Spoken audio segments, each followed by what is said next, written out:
झनक शुक्ला। सालों पहले आपने इन्हें कल हो ना हो फिल्म में देखा होगा। उसके बाद एक टीवी शो में भी इन्होंने ज़बरदस्त काम किया था। इनकी क्यूटनेस ने लोगों का दिल जीत लिया था। लेकिन कुछ सालों बाद ही झनक शुक्ला अचानक गायब हो गई और लोगों ने भी इन्हें एक ख्वाब की तरह भुला दिया। किस्सा टीवी आज आपको बॉलीवुड की one of the most cutest child actor झनक शुक्ला की कहानी बताएगा। मनोरंजन जगत में झनक शुक्ला की एंट्री कैसे हुई और फिर क्यों ये एकदम से लाइट कैमरा और एक्शन वाली चमकदार दुनिया से पूरी तरह से गायब हो गई, ये सारी कहानी आज हम और आप जानेंगे। झनक का जन्म हुआ था 24 जनवरी सन 1996 में। कोई कहता है कि झनक का जन्म दिल्ली में हुआ था, तो कोई कहता है कि झनक मुंबई में पैदा हुई थी। हकीकत क्या है ये हमें भी नहीं पता चल पाया। झनक के पिता हरिल शुक्ला एक डॉक्यूमेंट्री फिल्म मेकर हैं, जबकि इनकी मां सुप्रिया शुक्ला एक एक्ट्रेस हैं और आपने इनकी मां सुप्रिया शुक्ला को कई टीवी शोज और फिल्मों में देखा होगा। क्योंकि झनक की मां एक्टर थी तो झनक को कम उम्र में ही कैमरा फेस करने का मौका मिल गया था। दिखने में झनक बेहद क्यूट थी।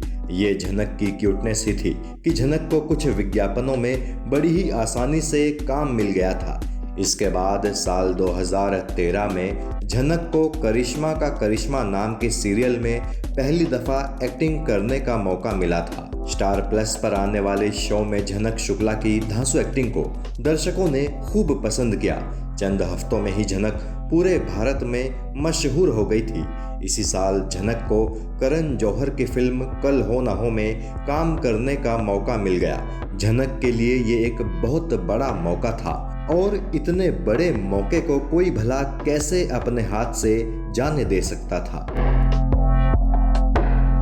कल हो ना हो एक बड़ी फिल्म थी और उस फिल्म में शाहरुख खान, जया बच्चन, प्रीति जिंटा और सैफ अली खान जैसे बड़े स्टार्स थे।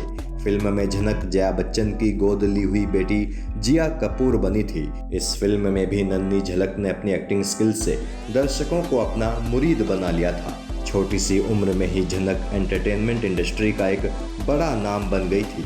कल हो ना हो के बाद झनक सोनपरी नाम के स्टार प्लस के एक और चर्चित टीवी शो में दिखी, जिसमें इनके किरदार का नाम प्रिंसी था। इसी के साथ हातिम नाम के एक और टीवी शो में ये जैस्मीन के बचपन के रोल में नजर आई थी। 2006 में झनक डेडलाइन सिर्फ 24 घंटे नाम की फिल्म में दिखी, जिसमें दिग्गज अभिनेता इरफान खान लीड रोल में थे। फिर इसी साल one night with the king नाम की एक हॉलीवुड फिल्म में भी झनक ने काम किया था, मगर इस फिल्म के बाद झनक ने एक्टिंग से ब्रेक लिया और 6 साल बाद यानी 2012 में ये चैनल वी पर प्रसारित हुए शो गुमराह में दिखी। लेकिन इसी शो के बाद झनक ने एक्टिंग से कुछ ऐसी दूरी बना ली कि वो दूरी अब तक खत्म नहीं हो पाई है। इसी साल मार्च में ब्रूट्स इंडिया को दिए एक इंटरव्यू में झनक ने मनोरंजन जगत से अपनी दूरी के बारे में बात की थी। झनक ने बताया था कि अपनी पढ़ाई के चलते उन्होंने एक्टिंग से ब्रेक ले लिया था। पढ़ाई में झनक का बढ़िया मन लगने लगा था। हिस्ट्री से झनक को बड़ा ही खास लगाव हो गया था। हिस्ट्री से झनक का लगाव इतना ज़्यादा था कि उन्होंने अपनी मास्टर्स डिग्री भी इसी सब्जेक्ट में की और अब वो एक आर्कियोलॉजिस्ट हैं।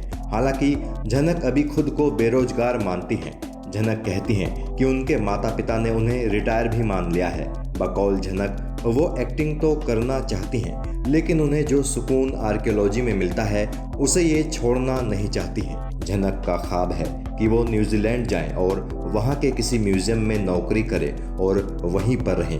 झनक कहती हैं कि बचपन में उन्होंने इतनी ज़्यादा एक्टिंग कर ली है कि अब वो अपनी लाइफ को एकदम सुकून के साथ जीना चाहती हैं। झनक कहती हैं कि अगर वो एक्टिंग करती रहती तो उनके लिए सड़कों पर बिना किसी झिझक के आराम से घूमना मुश्किल हो जाता। किस्सा टीवी ईश्वर से प्रार्थना करता है कि झनक शुक्ला को हर वो खुशी मिले जो वो अपने जीवन में चाहती हैं। जय हिंद।